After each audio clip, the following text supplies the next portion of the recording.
জি sir, আছি sir, আমি লাইভে চলে যাচ্ছি স্যার।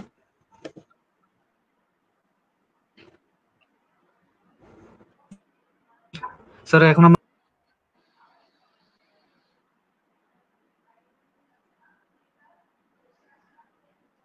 প্রিয় দর্শক, সবাইকে স্বাগত জানাচ্ছি বাংলাদেশ ওপেন সোর্স নেটওয়ার্কের নতুন এই আয়োজন বিদেশে উচ্চশিক্ষা ভর্তি সহায়তা কার্যক্রম। আমরা গত কিছুদিন ধরে এটা খুব অ্যাক্টিভলি আমরা চিন্তা করেছি যে আমরা Bangladesh open source network, Bangladesh mathematical olympiad committee, society for popularization of science and Bangladesh, আমরা সবাই মিলে আমরা আমাদের এক একদল ছাত্রছাত্রীকে সহায়তা করে থাকি বিদেশে পড়াশোনা করার জন্য। সেই সহায়তা কার্যক্রমটা আমরা কিভাবে আরো বাড়াইতে পারি সেটা নিয়ে আমরা এখন নিয়মিতভাবে আলোচনা করতে চাই এবং সহায়তা করতে চাই, ওয়ান টু ওয়ান সহায়তা করতে চাই। আজকে আমাদের প্রথম আড্ডা, এই আড্ডায় যোগ দেওয়ার জন্য আজকে আমাদের সঙ্গে আছেন অ্যারিজোনা স্টেট ইউনিভার্সিটির clinical assistant professor doctor Fahim Hossain এবং আমাদের সঙ্গে আছে হায়ার স্টাডি অ্যাব্রোডের প্রতিষ্ঠাতা সিয়াম হোসেন। তাদের দুজনকে স্বাগত জানাচ্ছি।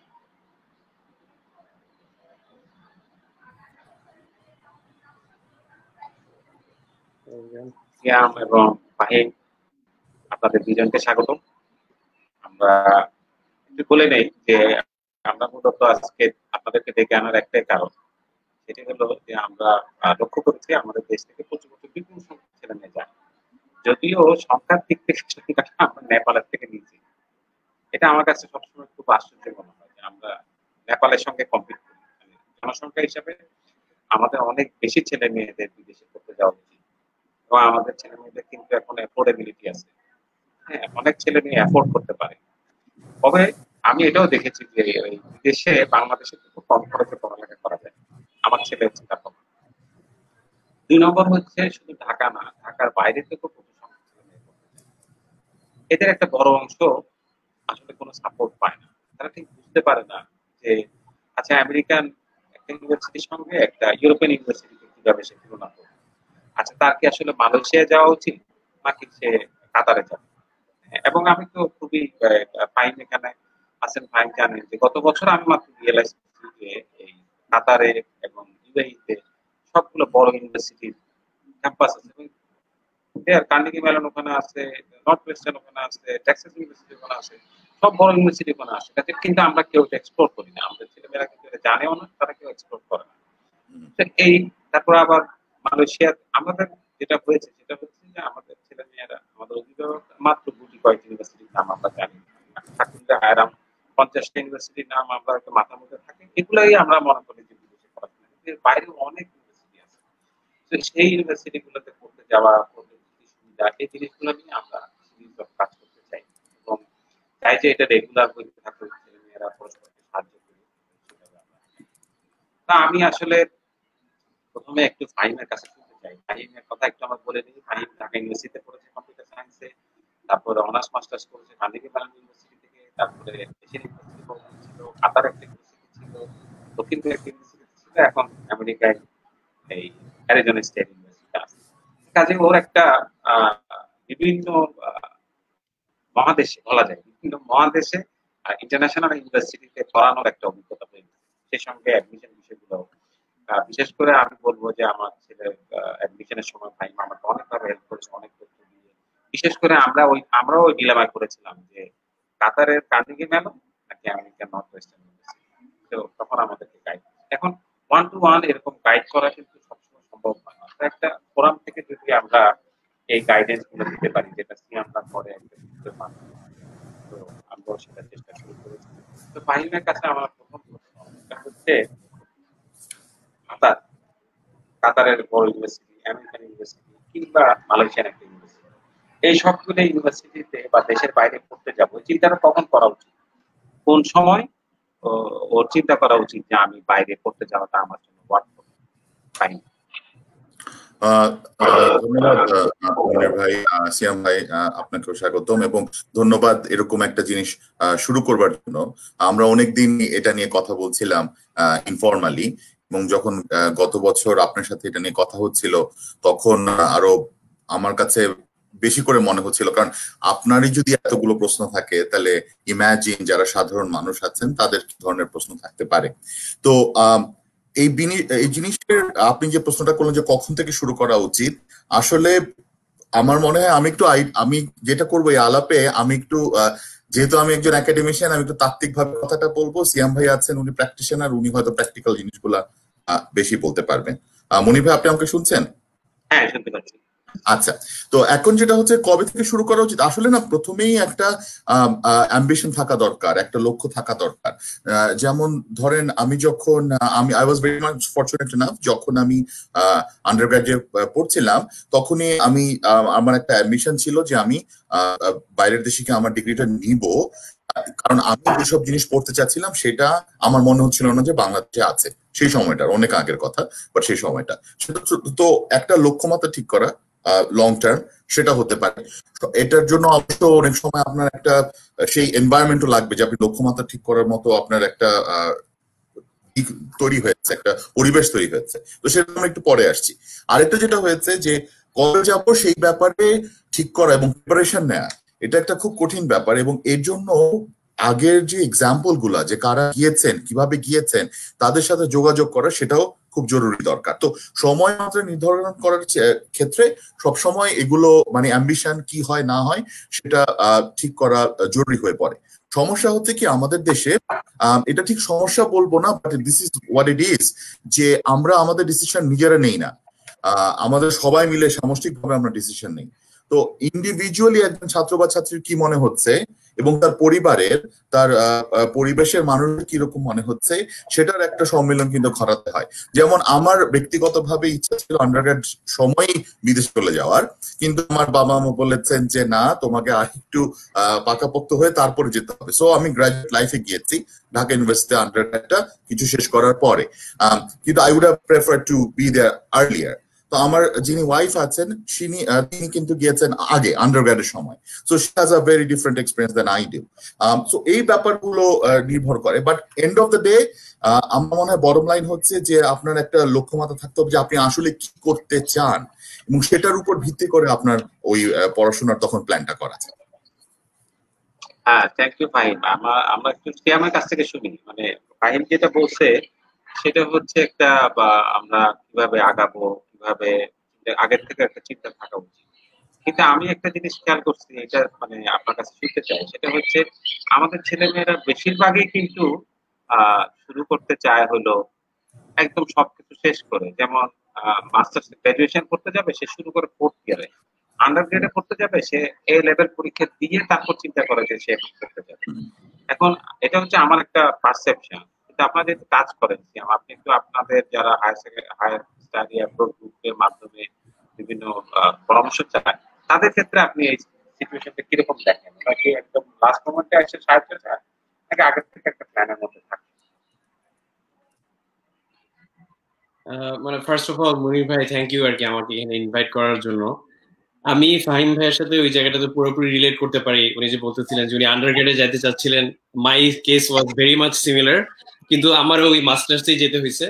এবং প্রথম যে প্রবলেমটা আমি আসলে আমার কাছে মনে হয় যে বাংলাদেশে এই স্পেসে সবচেয়ে বড় যেটা প্রবলেম, সেটা হচ্ছে যে ল্যাক অফ রোল মডেলস। সেটা হচ্ছে যে ফর এক্সাম্পল আমি যদি এখন রুয়েটে লেখাপড়া করি, মানে আমরা সাধারণত সবাই একটু অন্যদেরকে দেখে ইন্সপায়ার্ড হওয়াটাই আমাদের, মানে as humans we are like that. So আমার যেটা মনে হয়েছে যে বাংলাদেশের সবচেয়ে বড় যেটা ল্যাকিং, এবং এটা হয়তো বা এই যে আপনারা কাজ করে শুরু করছেন, আমরা করতেছি, গোলটাই হচ্ছে যে রোল মডেলদেরকে নিয়ে আসা। যে আমি রুয়েটের একটা স্টুডেন্ট, আমি সেকেন্ড ইয়ারে থাকতে আরেকজন ভাইয়াকে বা আরেকজন আপুকে দেখছি যে কিনা মানে ওই সময় থেকে প্রিপারেশন নেওয়া শুরু করছে। I think that works the best. এখন এই জিনিসটা ইটস এ কালচারাল শিফট, যেটা আস্তে আস্তে হয়তো বা শুরু হবে।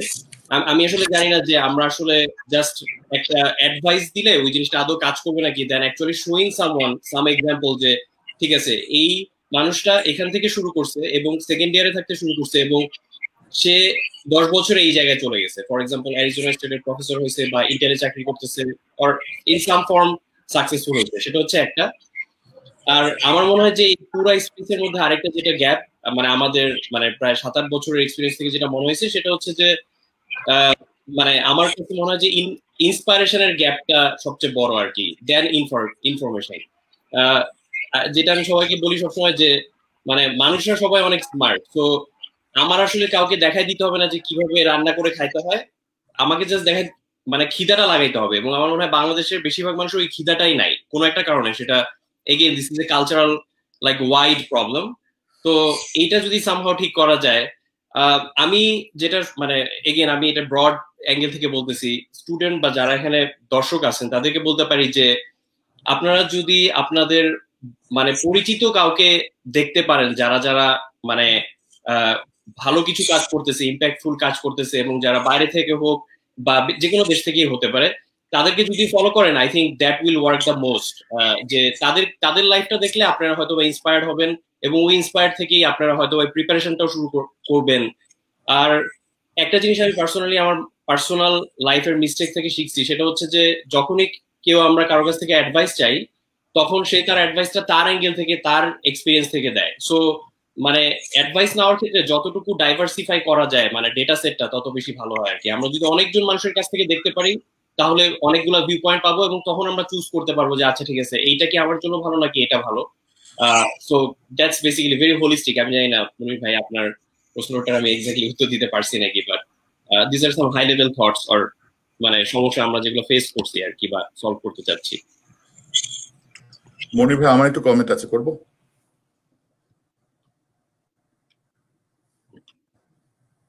ভাই মুনির ভাই আপনি মিউট। হ্যাঁ সরি, না ঠিক আছে, এবার ফাইন বলো। হ্যাঁ, তো এখানে আসলে আরেকটু আমার মনে হয় আরেকটা জিনিস শুরু থেকে বলা উচিত। বাই ডিফল্ট আমরা কিছু জিনিস ধরে নিচ্ছি, আমার মনে হয় সেটা একটু ক্লিয়ার করা দরকার। সেটা হচ্ছে বিদেশে যে পড়তে যেতেই হবে এমন কিন্তু কোনো কথা নাই। যেটা যেটা মনির ভাই বলতেছিলেন আপনার পোস্টে ছিল, কলেজের সাথে কথা ছিল ডক্টর ইশতাক আহমেদ আপনার, এবং আমরা সবসময় বলি ফার্স্ট অফ অল আমরা আসলে কি চাই ইন্ডিভিজুয়ালি পরিবার থেকে, এবং সেটার সম্মিলন ঘটিয়ে সেটার টানাপোড়েনের মধ্যে থেকে আসলে আমরা কি চাই সেটা খুব জরুরি। কারণ বিদেশে পড়তে গেলে আমার লাইফ সেট হয়ে যাবে, একেবারেই তো ভুল কথাটা। তো এই জিনিসটা প্রথমে সবাইকে বুঝতে হবে, যারা দেখছেন, যারা আপনাকে তো প্রচুর জিজ্ঞাসা আসে, সেখান থেকে তো এই ধরনের আলাপচারিতা শুরু। তো এই প্রথমটা সিএম ভাইয়ের কাছেও কত মানুষ আসে, কিন্তু প্রথমে ওই ব্যাপারটা জানা দরকার যে আমরা ক্লিয়ারলি কি চাই। এটা হচ্ছে 1 নাম্বার। 2 নাম্বার হচ্ছে কি যে অ্যাম্বিশন বা সেই ধরনের যে ইচ্ছা বা ইনফরমেশন থাকার পরে যে ইন্সপিরেশন না থাকা, আমি তো বলবো যে প্রচুর ইন্সপিরেশন আমাদের আশেপাশে, তাই না? এবং আমাদের এতজন বাইরে গেছে, তো আমরা যখন কাজ করেছি, now I sound like really old person, আমাদের যখন অ্যাডমিশন শুরু হয়েছিল তখন তো ইন্টারনেটের ব্যাপারটা ওরকম ভাবে ছিল না। কিন্তু এখন আসলে ব্যাপারটা ইনফরমেশন না, ব্যাপারটা হচ্ছে আমি কিভাবে ইফেক্টিভ ইনফরমেশন গুলো দিচ্ছি এবং সেটার উপর কাজ করছি, সেটাই বড় কথা। তো এখানে আমার মনে হয় যে ওই বিদেশে কোনোভাবে যেতে হবে, সেখান থেকে বের হয়ে আসার ব্যাপারটা, সেটা কমিউনিকেট করাটা বেশি দরকার, তারপরে অন্য অন্য কিছু ডিল করা যেতে পারে।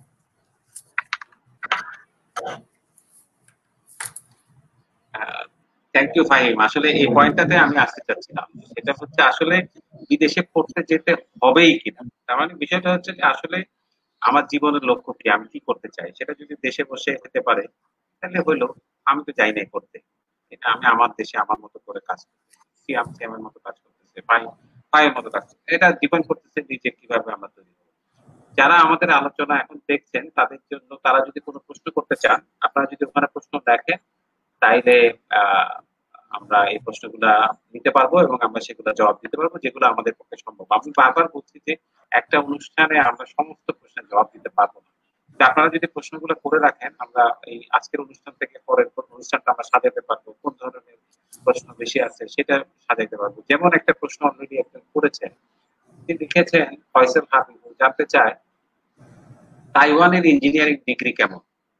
অর্থাৎ জিনিসটা কিন্তু ওর কাছে ইঞ্জিনিয়ারিং পড়াটা আমি জানি না কি যেন, ওই যে আসলে ইঞ্জিনিয়ারিং ডিগ্রি নিলে আমি বাংলাদেশে ফিরে আসলে কি আমাকে আইইবি রিকগনাইজ করবে কি, বাংলাদেশি ইঞ্জিনিয়ার হিসেবে চাকরি, বা অন্য কোনো দেশে আমি এক জায়গায় পড়লাম, তাইওয়ানে হোক, সেটা চায়নাতে হোক, হ্যাঁ আমি চায়নাতে মেডিকেল সায়েন্সে পড়লাম, আচ্ছা বাংলাদেশে এসে কি প্র্যাকটিস করতে পারবো? এই প্রশ্নগুলো আসলে সামনে চলে আসে কিন্তু যখন কেউ টেকনিক্যাল পড়াশোনা করতে চায়। এই ক্ষেত্রে সিয়াম আপনার সাজেশন কি হবে যখন একটা দেশে যাইতে চায় কেউ টেকনিক্যাল পড়াশোনা করার জন্য, তখন সে এই প্রশ্নগুলোর জবাব কোথায় দিবে? যে আমি যে যেতে চাচ্ছি সেখানকার যে ডিগ্রিটা সেটা কি আসলে ইন্টারন্যাশনালি রিকগনাইজ, এটা কিভাবে সে জানে? এটা একটা হ্যাঁ হ্যাঁ এটা একটা মানে লোডেড কোয়েশ্চেন। সেটা হচ্ছে যে মানে ফাহিম ভাই যেটা বলতেছিলেন, মুনির ভাই যেটা বলছেন, আসলে ফান্ডামেন্টাল প্রবলেমটা হচ্ছে ওই জায়গাটাতে যে আসলে লাইফের মানে কেন বাইরে যেতে চাই ওইটার অ্যান্সারটার উপরে পুরো জিনিসটাই ডিপেন্ড করে আর কি। তো আমি যদি চিন্তা করি মানে প্রথমত আর কি আমার যে পার্সনটা কোশ্চেন করছেন তাকে জিজ্ঞেস করতে পারতাম তার কেসটা কি, তাহলে ভালো হইতো। মানে আপনি আসলে তাইওয়ানে ইঞ্জিনিয়ারিং করতে যেতে চান কেন এটা একটু বুঝতে পারলে ভালো হইতো। তো আমি জানি না কারণটা কি, কিন্তু আমার মনে হয় যে সবচেয়ে ভালো বা প্রথম প্র্যাকটিস যেটা হতে পারে সেটা হচ্ছে যে এত ছোট থাকতে আমি জানি না যে এতখানি ক্লিয়ার ভিশন পাওয়া যায় নাকি যে আচ্ছা আমি 10 বছর পরে এই জায়গাটাতে থাকতে চাই বা এটা করতে চাই বা আমার লাইফের এইটা একটা গোল।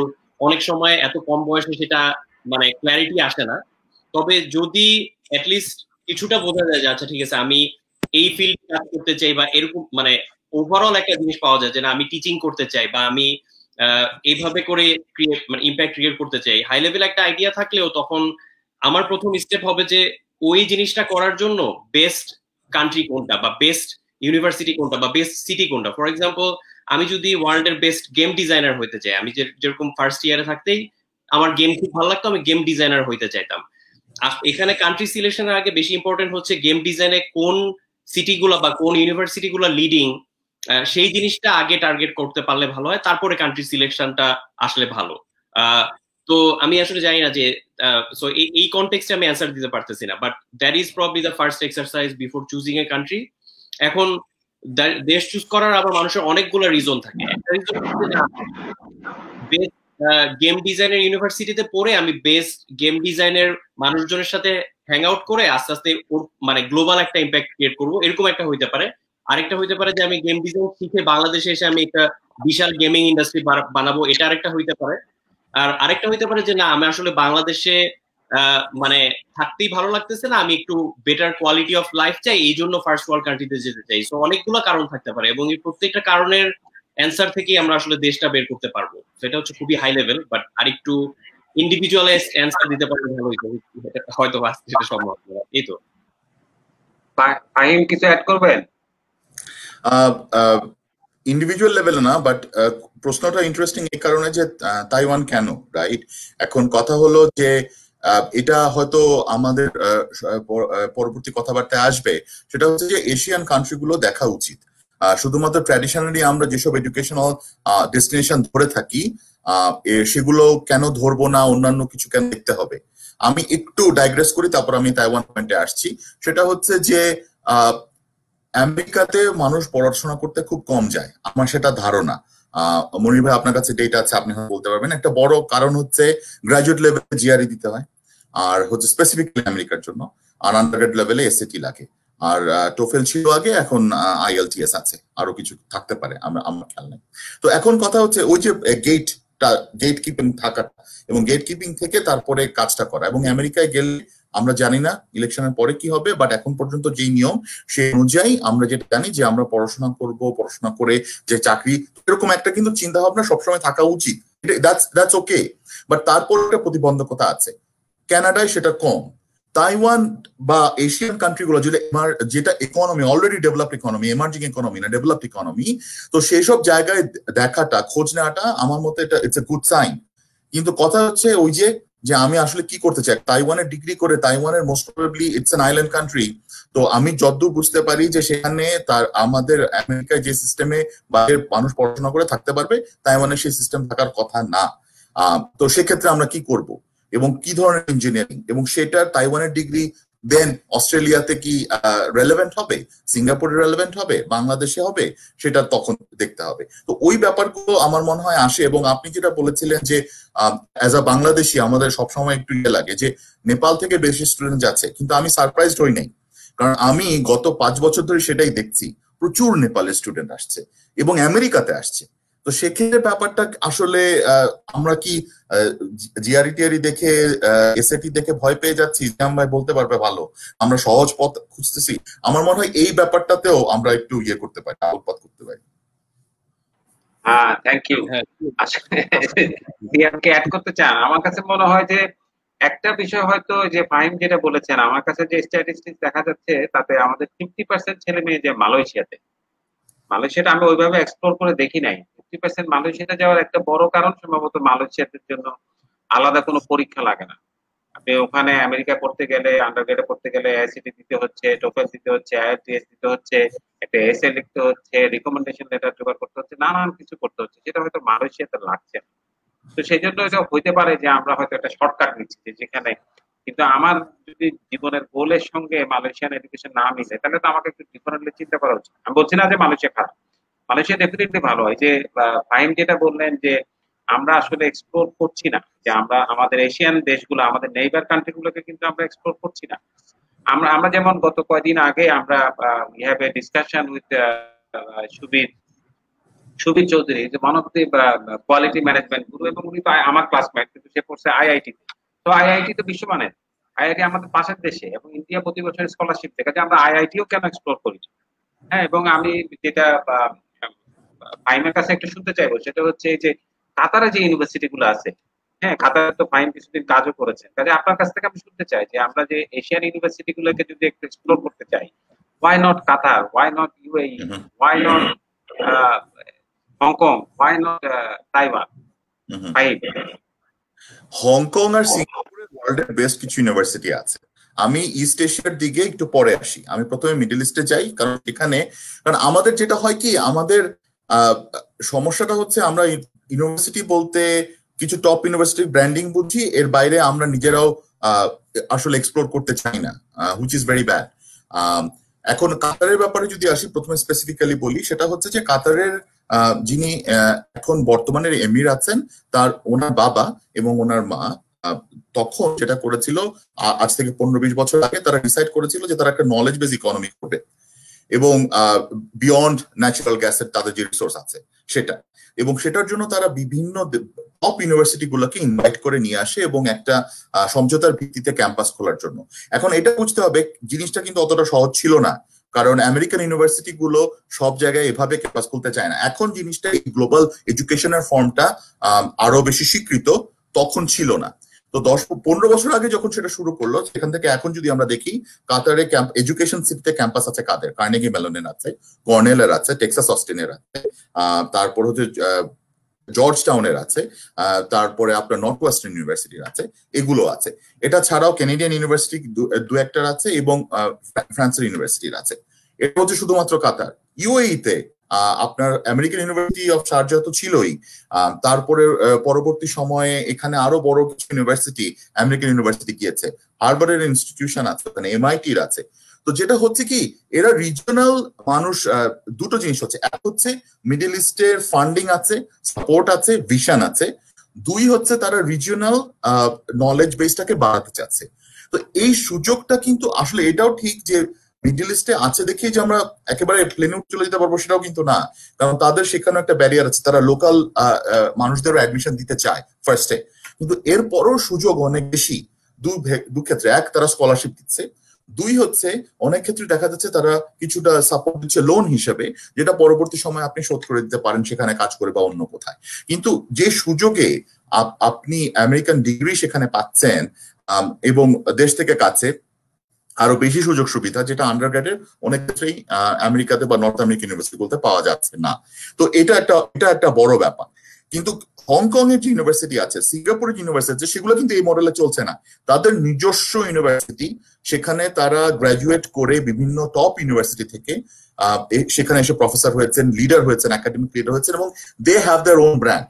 So in the Middle East তারা যেটা করেছে, ব্র্যান্ড, বিভিন্ন বড় ব্র্যান্ড ইউনিভার্সিটি ক্যাম্পাস করেছে, আর এশিয়ান ইউনিভার্সিটি, ইস্ট এশিয়াতে তারা নিজস্ব ব্র্যান্ড ভ্যালুটা করেছে। আর ইস্ট এশিয়া আরো যদি ফার্দার যাই, সাউথ কোরিয়াতে যেমন আমি বললাম যে ওখানেও আবার আমেরিকান ইউনিভার্সিটি খোলা শুরু হয়েছে, but these are all open. যা আমাদের দেশে কয়জন জানে, আমি তো যতক্ষণ সুনি কোরিয়া ছিলাম 4 বছর, আমি এখন পর্যন্ত মাত্র 2 জনকে দেখেছি বাংলাদেশ থেকে অ্যাপ্লাই করেছে সেখানে, কিন্তু ওখানে ফুল স্কলারশিপ দেয় বাংলাদেশি স্টুডেন্টদের। সো এই ব্যাপারগুলো তো হ্যাঁ, এক্সপ্লোর করার অবশ্যই অনেক স্কোপ থাকে এবং উচিত।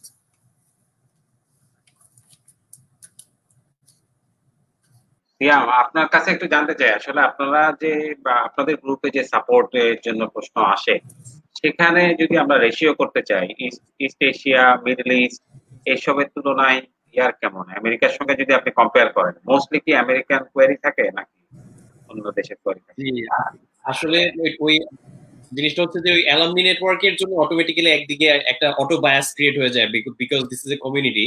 তো আমেরিকাতে আমি বলবো 60 to 70% আসে হচ্ছে north America related, Australia related কিছু আসে, ইউরোপ রিলেটেড কিছু আসে, এবং মানে সারপ্রাইজিংলি, সারপ্রাইজিংলি যে খুব বেশি এশিয়া নিয়ে আসলে আসে না। মালয়েশিয়া নিয়ে কিছু আসতে পারে, but still very low. So I think ওই জায়গাটাতে হয়তো বা কিছু কাজ করার সুযোগ আছে। আমি একজনের একটা প্রশ্ন দেখতেছিলাম, আমি ওটার যদি উত্তর দিতে পারি, বিসমি ইলিয়ান মাইম, আই ডোন্ট নো মানে নামটা প্রনাউন্স করতে পারছি নাকি। মুনির ভাই নিব নাকি প্রশ্নটা?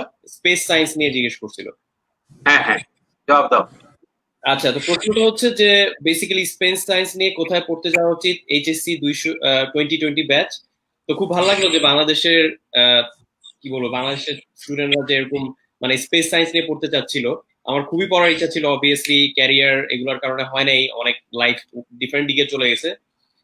ইরাসমাস মুন্ডাসের যদি নাম তোমরা শুনে থাকো, ইরাসমাস মুন্ডাস হচ্ছে ইউরোপিয়ান একটা স্কলারশিপ, যেটা ইউরোপের 2-3টা ইউনিভার্সিটিতে মিলায় করানো হয়। ওদের একটা প্রোগ্রাম আছে স্পেস মাস্টার, সেটা অবশ্যই দেখতে পারো। আরেকটা হচ্ছে মানে স্পেস নিয়ে কাজ করতে চাইলে অবশ্যই আমেরিকাতে অনেক কাজ হচ্ছে, মানে ইউনিভার্সিটি অফ অ্যারিজোনা, টেক্সাসের অস্টিন, প্রিন্সটন ইউনিভার্সিটি, জাস্ট কয়েকটা নাম বললাম, বাট বেশ কিছু ইউনিভার্সিটি আছে যেখানে মানে স্পেস ডিপার্টমেন্টটা অনেক স্ট্রং। আর এখানে অবশ্যই কাজ করতে চাইলে তো স্পেস এক্স আছেই। আমি শিওর যে তুমি আস্তে আস্তে আরো 2-3টা স্পেসের কোম্পানি হয়ে যাবে এখানে। But that's great, good to see যে বাংলাদেশ থেকে স্টুডেন্টরা স্পেস সায়েন্স পড়তে যাচ্ছে, তাই তো? আমার মনে হয় এই প্রশ্ন থেকে আসলে একটা ইন্টারেস্টিং জিনিস আসছে, বিশেষ করে সিএম এর উত্তর থেকে। অর্থাৎ আমি কোন সাবজেক্টে পড়তে চাই সেটার উপরে আসলে নির্ভর করে আমি কোন ইউনিভার্সিটিতে অ্যাপ্লাই করি। তা আমি যেমন এই যে বাংলাদেশে যেরকম আমরা বুয়েটে পড়তে চাই, যে কোনো ডিপার্টমেন্ট পাইলেই হবে, কারণ বুয়েট ইজ দি চয়েস। হ্যাঁ, কিন্তু এখানে তো অনেক আমেরিকাতে 4000 ইউনিভার্সিটি আছে, সব মিলে আমার মনে হয় বিশ্বের 10,000 ইউনিভার্সিটিতে ট্রাই করা যায়। সেখানে তো অনেক অপশন আছে, কাজে আমি নিজের যে সাবজেক্টটা, এটা আমার মনে হয় সবার জন্য প্রযোজ্য, যে আমি কি পড়তে চাই সেই ইউনিভার্সিটিটা খুঁজে বের করতে হবে।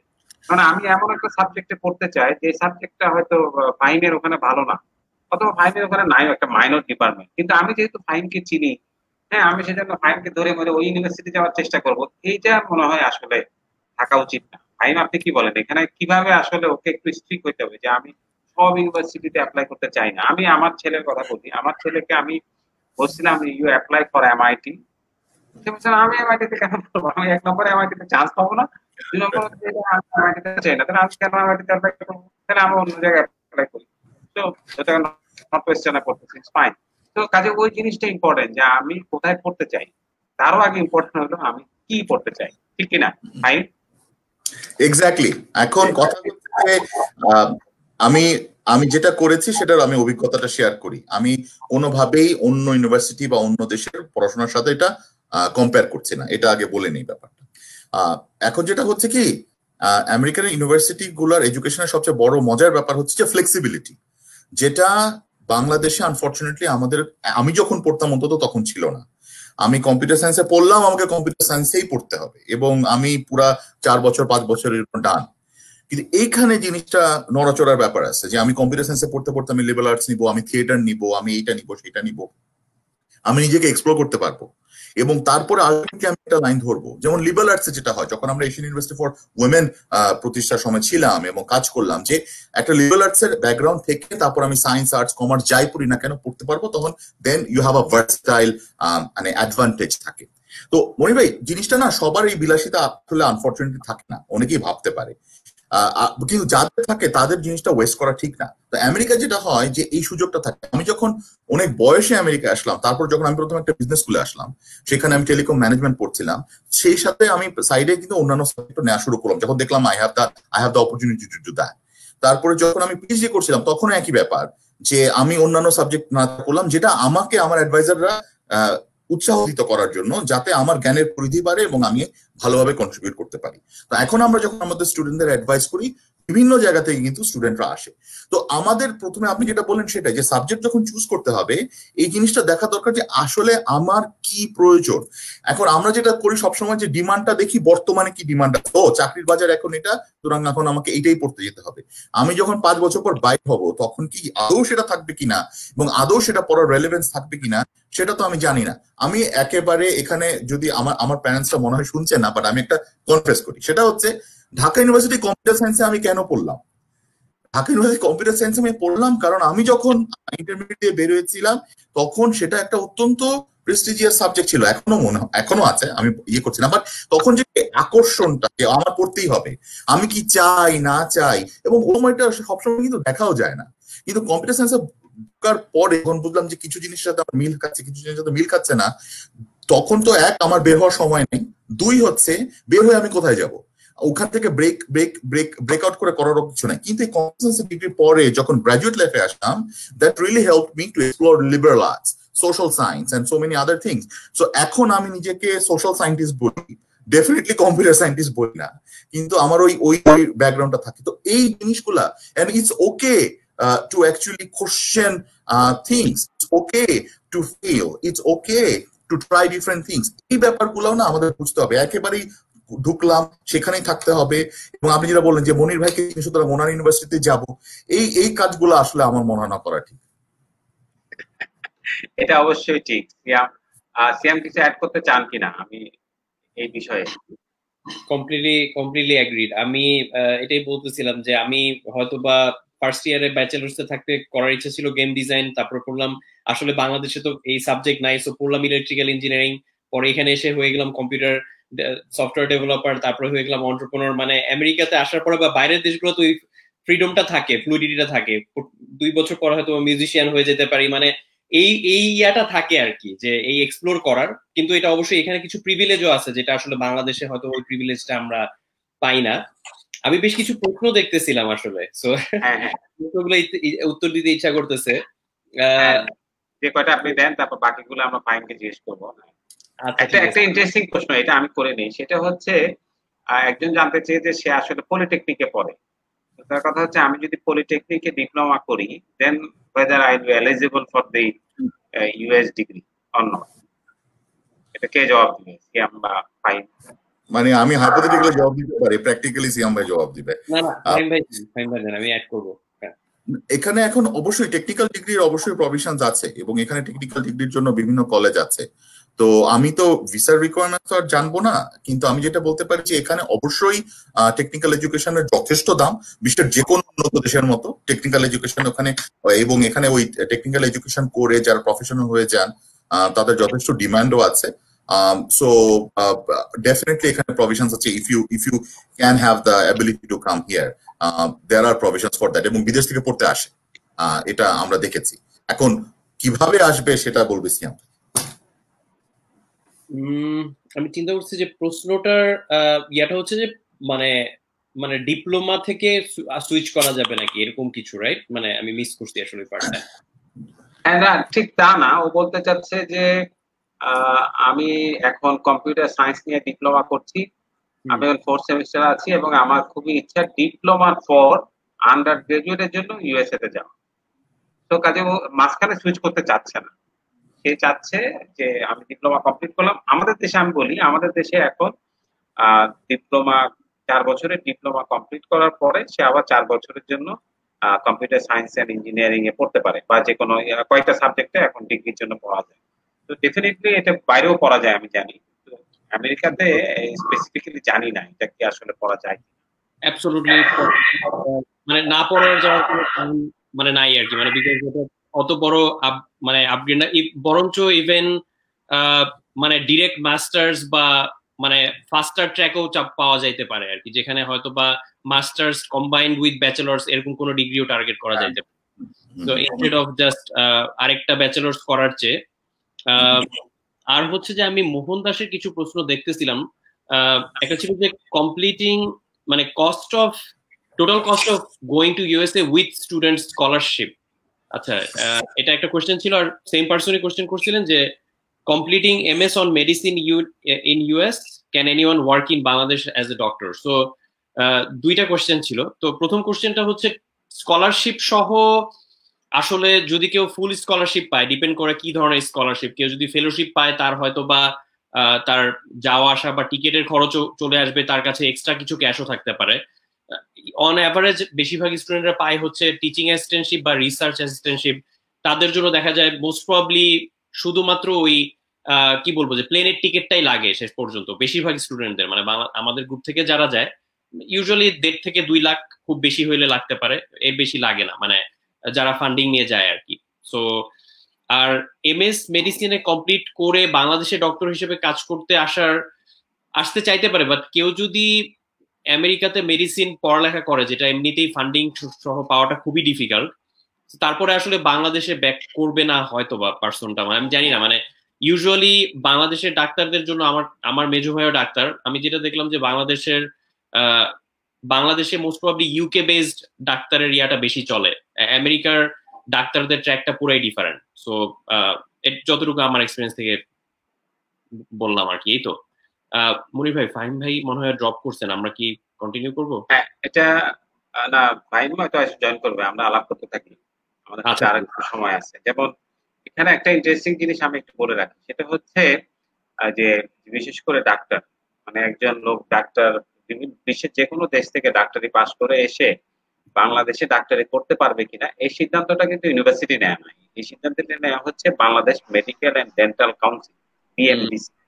তো ওখানে ওই এটা চেক করার উপায় হচ্ছে বিএমডিসির ওয়েবসাইটে গিয়ে দেখা ওই ইউনিভার্সিটির ডিগ্রিটা অ্যাফিলিয়েটেড কিনা, অ্যাপ্রুভ কিনা। সেই ক্ষেত্রে এটা দেখা খুব সোজা। না হলে যেটা করতে হয় সেটা হচ্ছে প্রথম যে গ্রাজুয়েশন করে, যেটা হয় যে প্রথম যে গ্রাজুয়েশন করে ফেরত আসে তার সমস্ত কাগজপত্র নিয়ে তাকে একটু দৌড়াদৌড়ি করতে হয়। একবার যখন ইকুইভ্যালেন্স হয়ে যায় তখন কিন্তু আর বাকিদের এই সমস্যাটা হয় না। এটা ইঞ্জিনিয়ারিং এর বেলায় সত্য, আমি এই দুটা জানি। আর পড়াশোনার খরচের বেলায় সিয়াম যেটা বলেছে সেটা বলছে গ্রাজুয়েট স্টাডিজের জন্য, আমি জাস্ট আন্ডারগ্রেডের জন্য বলি। আন্ডারগ্রেডেও কিন্তু এখন অনেক স্কলারশিপ পাওয়া যায়, এবং এই স্কলারশিপ গুলোর ফলে একটা ছেলে বা একটা মেয়ে যেখানে অ্যানুয়াল ইউনিভার্সিটিতে অ্যানুয়াল এক্সপেন্ডিচার যে সমস্ত ইউনিভার্সিটিতে $80,000 বেশি, সেই সব জায়গায় অলমোস্ট বিনা পয়সায় পড়া সম্ভব যদি ভালো একটা স্কলারশিপ ম্যানেজ করা যায়।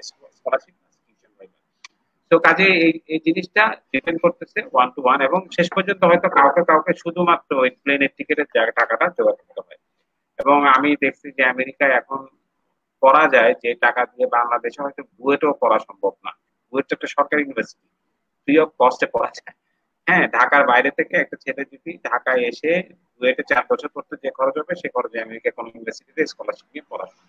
তো টাকা পয়সার দিক দিয়ে এটার কোনো সমস্যা নাই। আচ্ছা, আমরা একটু টাকা পয়সার থেকে আবার চলে আসি।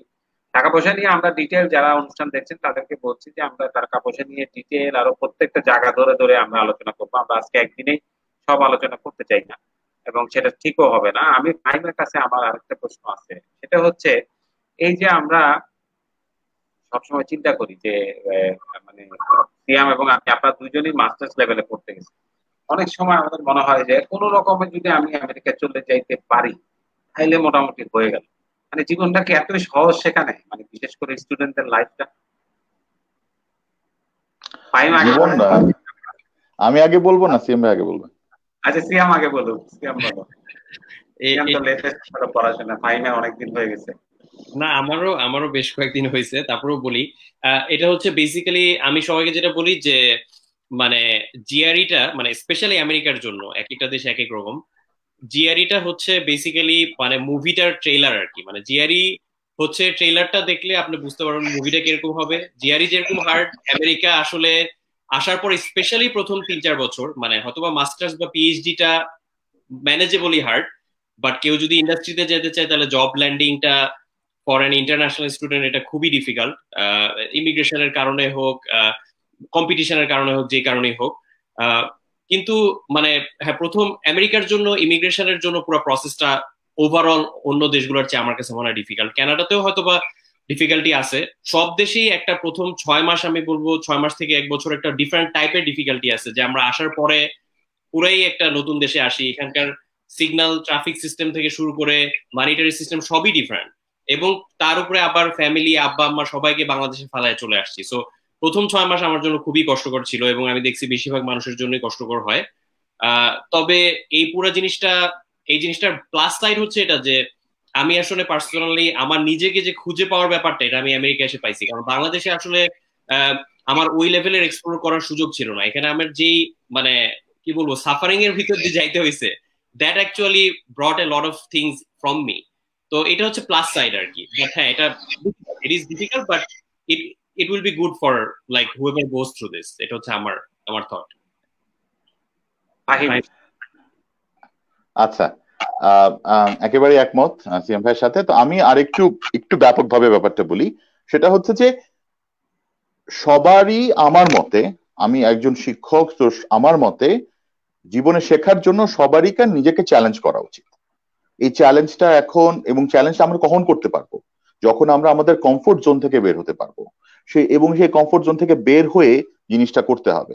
তো আমরা আমাদের অনেকের বাবা মাকে দেখেছি যারা নিজেদের গ্রামের বাড়ি থেকে, গ্রাম থেকে এসে ঢাকা শহরে চ্যালেঞ্জ করেছেন বা অন্যান্য বড় শহরগুলোতে চ্যালেঞ্জ করেছেন এবং টিকে থেকেছেন, সংগ্রাম করেছেন, টিকে থেকেছেন, ভালো করেছেন, এবং এর পরবর্তী সময় বিভিন্ন দেশে গিয়েছেন, কাজ করেছেন। তো ওই চ্যালেঞ্জের ব্যাপারটা মূল। আমি কোথায় যাই সেটা ব্যাপার না, কথা হচ্ছে আমাকে চ্যালেঞ্জ করতে হবে। অনেক ক্ষেত্রে দেখা যায়, মনির ভাই আপনারা অনেক দেখবেন আপনি আপনি আপনি দেশের সব জায়গায় চষে বেড়ান, অনেক মেধাবীদের সাথে দেখা হয়, আপনি দেখবেন অনেক ক্ষেত্রে কিন্তু মানুষের সন্তুষ্টি চলে আসে। কারণ আমরা ওইখানে যেটা হয় যে আমরা ভালো কিছু, আরো বড় কিছু দেখি না বা দেখতে চাই না, বলো এখানেই ভালো, তো সে ওই ব্যাপারটা থাকে। তো ওই জিনিসটা পুশ করতে হবে, ওই একটা আর্জেন্সি থাকাটা খুব, ওই খিদা থাকাটা খুব খুব জরুরি দরকার। এবং খিদাটা যখন থাকবে তখন ওই বিদেশে যখন আমরা আসব বা আমাদের ওই পরিচিত গণ্ডি থেকে যখন আমরা বের হব, তখন যেটা দেখা যায় যে আমাদের তো স্ট্রাগল করতে হবেই। এবং প্রথম 6 মাস 1 বছর বা এত আগে যাওয়ার দরকারও নাই। যখন আমি ইমিগ্রেশনে আমার বাবা মাকে লাস্ট বাইটা বলে ঢুকলাম, তখনই তো একটা মানে ভয়ঙ্কর একটা বাজে অবস্থা সৃষ্টি হয়। তো এবং কখন আসবো সেই ব্যাপারটা থাকে। তো এই আর্জেন্সি সবসময় থাকে। এবার যতবার আমি বিদেশ থেকে বাংলাদেশ যাই তখনই মনে হয় যে আর মাত্র 5 দিন। তো এই স্ট্রাগলটা সবসময় থাকবে, এই টানাপোড়েন সবসময় থাকবে। এখন ব্যাপারটা হচ্ছে কি, যে বিভিন্ন দেশে, আমি তো বিভিন্ন দেশে কাজ করার সুযোগ হয়েছে, তো ওই স্ট্রাগলটা একটা কিছু কমন স্ট্রাগল এবং খুব জরুরি দরকার সে সময় জিনিসটাকে বোঝার চেষ্টা করা। এবং এটা আমেরিকাতে যেটা হয়, যে আমেরিকার কথা স্পেসিফিক্যালি যদি আমি বলি, it's not about undergrad or grad, যেটা হয় যে ওই নিয়মটার মধ্যে বুঝতে এবং খাপ খাওয়াতে যদি পারি, তাহলে কিন্তু অনেক কিছু প্রচুর সোজা, অনেক কিছু খুব তরতর করে পারা যায়। এটা জাস্ট একটা মানে ব্যক্তিগতভাবে আমার যেটা মনে হয়, আমি কাজ পাওয়ার ক্ষেত্রে, ইমিগ্রেশনের ক্ষেত্রে যাচ্ছি না, কিন্তু আমার মনে হয় যে ওই ব্যাপারটা আগের চেয়ে অনেক ইয়ে হয়েছে। আমরা এখানে এখন যদি আন্ডারগ্রেডে কেউ আসে, সে টেম্পির মতো একটা জায়গা যেটা খুব বড় শহর না, সেখানে আপনি কিন্তু বিভিন্ন লোকাল ব্র্যান্ডের চানাচুর পাবেন, লোকাল বলতে বাংলাদেশি, এবং আপনি ওই ইলিশ মাছ পাবেন, কই মাছ পাবেন, ছোট মাছ পাবেন। কিন্তু আমার কথা হচ্ছে এখানে আমি জানি না মনির ভাই আর সিয়াম ভাই কিভাবে নিবেন আপনারা, সেটা হচ্ছে যে আমি ছোট মাছের ক্রেভিংটা তো থাকবে, বাট সেই সাথে আমাকে কিন্তু স্যামন মাছ খাওয়ার প্র্যাকটিসটাও করতে হবে। এই জিনিসটা যে আমাকে ওপেননেস এর ব্যাপারটা, সেটা আমি যত তাড়াতাড়ি করব এবং ওপেন হব, সেটা আমাকে স্ট্রেংথ দিবে। That would be my quality. যেমন আরেকটু জাস্ট আমি একটু সময় নিচ্ছি, সেটা হচ্ছে যে দক্ষিণ কোরিয়াতে যখন আমি ছিলাম 4 বছরের জন্য, অনেক বয়সে গিয়েছি, পড়াশোনা করাতে গিয়েছি।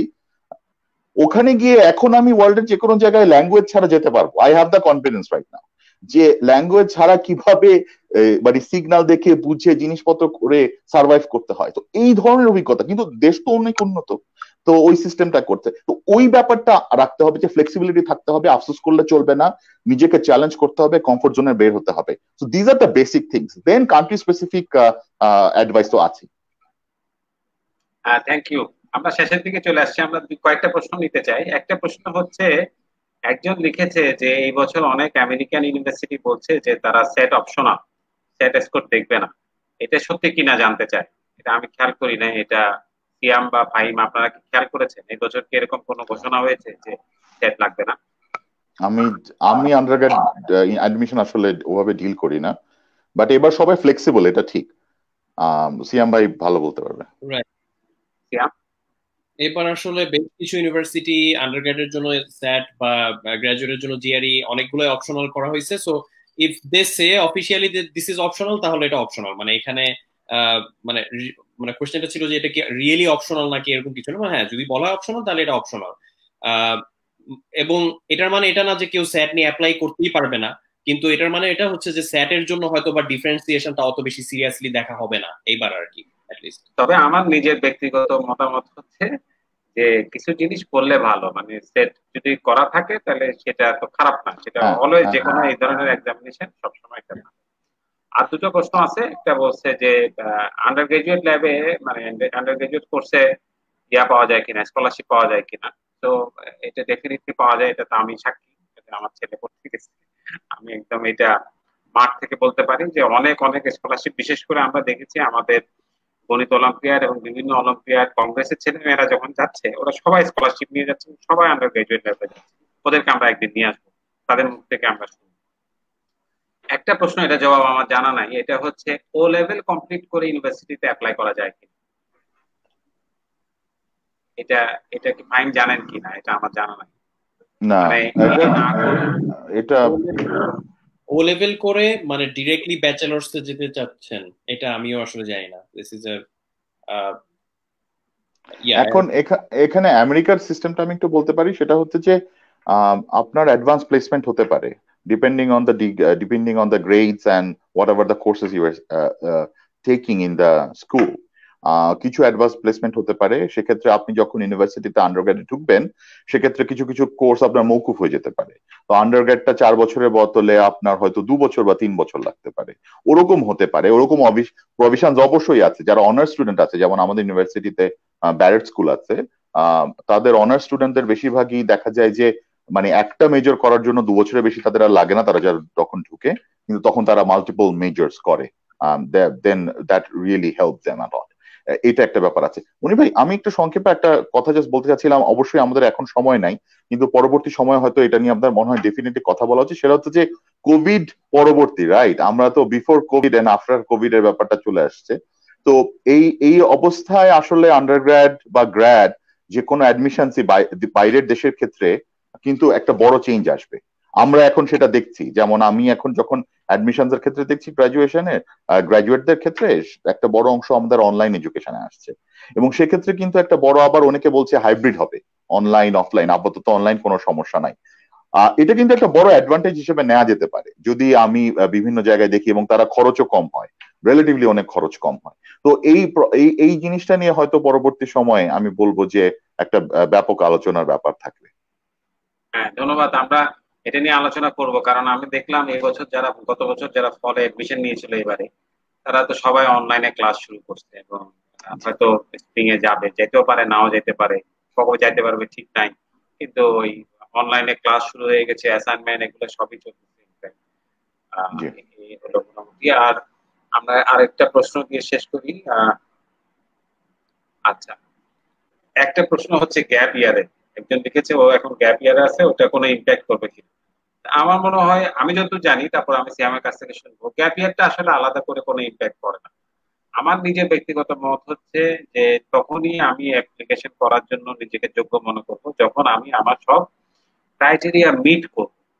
আমি একটা, ঠিক আছে সব বন্ধুরা করতেছে, আমি প্রিপেয়ার্ড না, আমি তৈরি হই নাই, আমি আসলে অনেক প্রশ্নের জবাব জানি না, সেজন্য আমি যদি অ্যাপ্লিকেশন করিও, আমার কাছে মনে হয় যে আমার অ্যাপ্লিকেশন সাকসেসফুল হওয়ার সম্ভাবনা অনেক কম।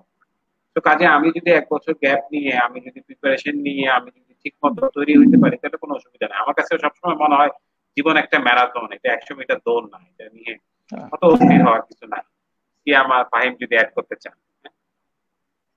কমপ্লিটলি মনির ভাই যেটা বলছেন, ফাহিম ভাই আগে একটা পয়েন্ট বলতেছিলেন, আমি কমপ্লিটলি এগ্রি করি, এবং এটার অ্যান্সারটা এটার সাথে কানেক্টেড। সেটা হচ্ছে যে এই যে অলওয়েজ খুঁজতে থাকা, যে মানে ওপেন থাকার নতুন জিনিস শেখার জন্য। আমি একটা বই পড়ছিলাম 2-3 বছর আগে, অ্যাডাম গ্র্যান্টের, এটার নাম হচ্ছে অরিজিনালস। এটা আমি সবাইকে রেকমেন্ড করবো, খুবই ফাটাফাটি একটা বই। সো কোর মেসেজটা হচ্ছে এটা যে বেসিক্যালি, মানে আমি একটা সামারি বলে দিয়েছি 30 সেকেন্ডে। কোর মেসেজ হচ্ছে এটা যে অ্যাডাম গ্র্যান্ট এরকম গত 100 বছর এরকম যারা নোবেল প্রাইজ উইনার ফিজিসিস্ট তাদেরকে অ্যানালাইজ করছে যে কারা নোবেল প্রাইজ উইনার ফিজিসিস্ট এবং নর্মাল ফিজিসিস্টের মধ্যে তাদের সাথে পার্থক্যটা কি। তো পার্থক্যটা হচ্ছে এটা যে নোবেল প্রাইজ উইনার ফিজিস্টরা বেশিরভাগই দেখা গেছে এমপেরিক্যালি যে তাদের ফিজিক্স ছাড়াও কমপ্লিটলি অপোজিট একটা জিনিসের, যেটার সাথে কোনো কোরিলেশন নাই, সেটাতে তাদের ইন্টারেস্ট ছিল। হয়তো বা মিউজিকে হইতে পারে, হয়তো বা আর্টসে হইতে পারে, ফিজিক্সের সাথে কোনো কোরিলেশন নাই। সো আমাদের এটা একটু মাথায় রাখতে হবে যে all the experiences we go through, যেমন আমার হয়তো বা গ্যাপ ইয়ার হয়েছে, যে কারণেই হোক, এই এই ঘটনাটার মধ্যেও একটা স্ট্রেংথ আছে, এবং যারা এই স্ট্রেংথটাকে স্টোরি হিসাবে রিপ্রেজেন্ট করতে পারে তারাই আসলে সাকসেসফুল হয় আর কি। তো আমার মনে হয় যে ওই জিনিসটাকে নেগেটিভ ভাবে না দেখে ওইটার ভিতরে কি শিখছেন আপনি সেটা যদি বের করতে পারেন তাহলে হয়তো বা ভালো হইতে পারে। এই তো আরেকটা যেটা হচ্ছে, এটা একটা খুব খুব ভালো একটা অ্যাডভাইস। থ্যাংক ইউ সিয়াম ভাই, এটা আপনি শেয়ার করলেন সবার সাথে। আরেকটা যেটা আমার মনে হয় কি, যে it's about you and the admission committee eventually. তো অন্যরা কি করলো সেটা কিন্তু এখানে ধর্তব্যের মধ্যে আনা হয় না। অ্যাডমিশন নিয়ে কথা বলতে হলে আসলে রাত কাবার হয়ে যাবে, কারণ বাংলাদেশি অ্যাডমিশনের আমি মানে কি বলবো, কিন্তু আমরা যেটা যখন করলাম বা সিয়াম ভাই তো দেখেন বা দেখি, আমাদের একটা কিছু ফরম্যাট আছে, সেই অনুযায়ী আমরা করতে থাকি, এবং এখানে সবাই এটা নিয়ে হাসাহাসি করে যে রেকমেন্ডেশন লেটার কিরকম হয় বা স্টেটমেন্ট অফ পারপাস কিরকম হয়, সেটা অন্য আলাপ। কিন্তু এখানে যেটা হচ্ছে কি, গ্যাপ ইয়ার বলে জিনিসটা আমরা এভাবে দেখবো কেন? এটা তো it's all about my strength and it's all about, it defines me as a person. এবং আমি কিভাবে, end of the day it's all about packaging, তাই না মনে হয়? যে আমি কিভাবে নিজেকে আকৃষ্ট একটা, যে আমাকে কেন অ্যাডমিশন দিতে হবে অন্য আরো 10-20টা ছাত্রছাত্রীর বদলে, আমাকে এই জিনিসটা স্ট্রেংথে দেখাতে হবে। তো সেই জিনিসটা, কারণ it's beyond just, it's not about just CGPA, it's not about just আমি কটাতে করলাম, ভালো করলাম, সেটা না। পুরো প্যাকেজটা, জিনিসটা ঠিক মতো যদি আমি উপস্থাপন করতে পারি তাহলে ঠিক আছে। সুতরাং গ্যাপ ইয়ার হয়েছে তো that should be a strength rather than এটাকে নেগেটিভ ভাবে দেখা। Thank you. আমরা অনেকক্ষণ কথা বলেছি, আমরা আজকে আলোচনাটা শেষ করব। তবে আলোচনাটা শেষ হচ্ছে না, আলোচনাটার অনেকগুলো নতুন সূত্র আমরা আমাদের সামনে থাকলো। বিশেষ করে আমরা সামনে একটু দ্রুত তার সঙ্গে আলোচনা করার চেষ্টা করবো যে কোভিড উত্তর কালে আসলে অ্যাডমিশন গুলো কিভাবে চেঞ্জ হয়ে যাচ্ছে, সেট লাগবে কি লাগবে না, জিআরই তো ফেল করতে হবে কিনা, বা এখন আমি অনলাইনে ভর্তি হয়ে পরে আমি সময় মতো আবার যেতে পারবো কিনা, এই বিষয়গুলো নিয়ে আমরা সামনের দিনগুলোতে আলাপ করবো। আজকে আমরা যে আলোচনাগুলো করেছি মোটামুটি কয়েকটা বিষয় আমি যদি সামারি করে নিই। একটা হচ্ছে যে আমরা আসলে কোথায় পড়তে যাব, এটা থেকে ইম্পর্টেন্ট হচ্ছে আমি কি পড়তে চাই অথবা আমি কেন পড়তে চাই, এই প্রশ্নটা জবাব কিন্তু থাকতে হবে। এবং একই সঙ্গে আমি কোন ইউনিভার্সিটি পড়তে চাই এটার সাথে কিন্তু রিলেটেড হচ্ছে আসলে আমি কোন ইকোনমিতে যেতে চাই, কোন ধরনের আমার ফিউচার প্ল্যান কি, আমি কি ডিগ্রি করে দেশে চলে আসবো নাকি সেখানে আমি থেকে যাব, এবং সেখানে থেকে গেলে আমার সেই সুযোগ সুবিধা আছে কিনা, এই বিষয়গুলো নিয়ে কিন্তু মাথায় রেখে আমাদেরকে চিন্তা ভাবনাটা করতে হবে এবং একটু আগে ভাগে চিন্তা করা ভালো। সিএম যেমন বললেন যে গ্র্যাড স্টুডেন্টদের ক্ষেত্রে সেকেন্ড ইয়ার থেকে চিন্তা করা ভালো, তাইলে দ্রুততার সঙ্গে কাজটা।